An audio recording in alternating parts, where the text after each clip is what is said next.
Hey guys, in this video I will go over ways you should start aim training in order to transfer skills you have learned in aim trainers inside the practice range or whatever you use and learn to apply them into in-game scenarios. Just as a quick note, if you feel like you want to dive deeper into the topic of aim training, you should check out the revosect Discord where you can do aim training benchmarks, get access to a lot of different aim training playlists and personal coaching. Links in the description. Why should you use aim trainers? Some argue you can just play the game in order to improve your aim. And yes, that is a correct way to improve, but not the only way to improve. To put it into perspective, I want to use an analogy to help create the idea. So let's say you're playing basketball for a team or something.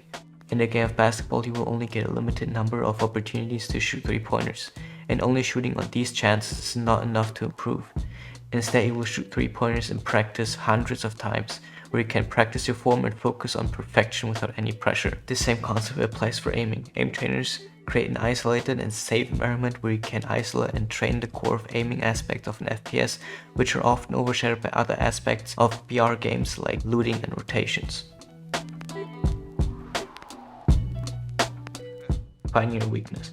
Personally, I would recommend using Aimlabs because it's free and thus a good way to start. Now you load up your aim trainer and you might be very overwhelmed and ask yourself, what scenarios do I play?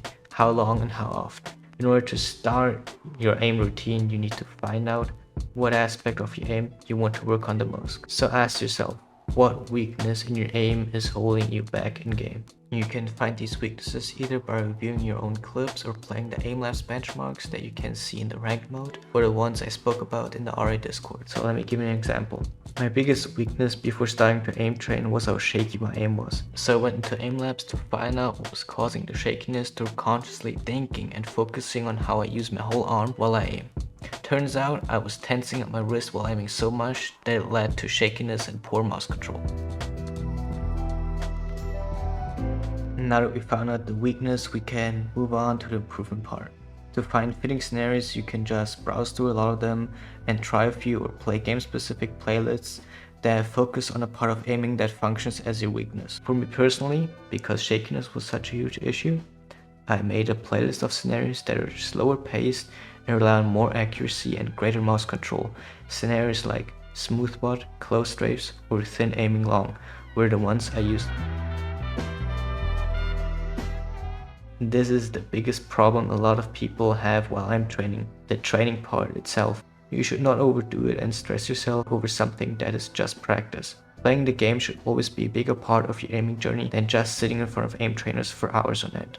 The first thing you should focus on is do not play scenarios for high scores, and hence do not start the scenario over and over again just to get the perfect run. You want to focus on aim training to be consistent because you can't restart a fight in-game like you can in scenarios and aim trainers. Work with what you're given for each run and learn to make the best out of it, even if it's the worst situation you've ever encountered. Multiplying, actively think how you aim and don't just do it on the side while multitasking. Focus on your weakness and focus on avoiding mistakes like tensing your muscles while aiming. For example, actively focus on relaxing your forearm and wrist, and whenever you notice you tense, just try to snap out of it, and soon you'll see yourself subconsciously correcting these mistakes without even realizing. Right here is where people struggle to see the improvement they made while practicing. When you find yourself in game scenarios, actively think about how in-game scenarios relate to or are the exact same as the scenarios you trained for. Once you realize these situations, you can apply what you've learned, and then it's really easy to put yourself in a good situation and put your training to use. Just relax and focus on whatever you have been practicing and it will come naturally. I felt myself still being tense, but once again focusing on easing up helped me a lot to play just as good as in-game as I did in aim trainers. Sometimes just knowing you can do that crazy target switch in aim trainers gives you the confidence to do it in-game, so go for it. And don't be too hard on yourself if it doesn't always work. You're still training, even in-game. I hope you guys enjoyed this little bit of educational content and can put some of the things you may have learned to use. As always, be patient with yourself. You're not in a race with anybody, and improvement takes different time for everyone.